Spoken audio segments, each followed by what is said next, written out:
And so the first tip that we have is to seek medical attention, which is kind of why we've got you here in the first place. Is there something that you could recommend to caregivers to have that conversation with their family loved one, or to bring it up with their loved one's physician? So I think I'll kind of separate those two, like talking to your loved one and talking to the physician. Maybe we'll actually talk about talking with the physician first, and then we'll go back. Don't let me forget. We'll go back to talking to your loved one about it.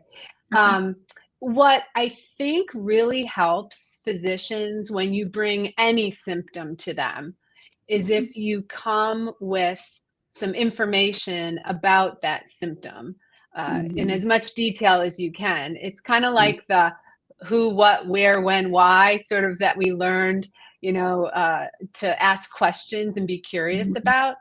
For urinary incontinence, a really good strategy is to take notes in what we call a bladder diary.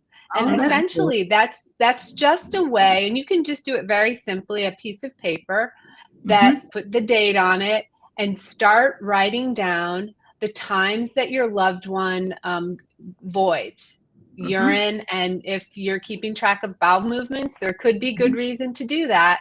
I would put them all together. The physiology of how we urinate and how we have bowel movements goes together quite a bit. So start your day, to the extent you can, find out the time of going to the bathroom to urinate and or have a bowel movement, and just start writing it down and keep track of it. You can also add information about when your loved one has a leaking episode or loses large amounts of urine. The more detail you can put about what's happening, the more your provider is going to understand the situation. As you're doing the diary, keep in mind that overnight is a really important time for understanding how the bladder and bowel work. Now that's tricky for a caregiver who we want to be getting good rest, but sometimes if this problem is interrupting sleep, you already are up. So go ahead and do the logging at night too, because it is going to be important to know what's happening during the day and what's happening at night.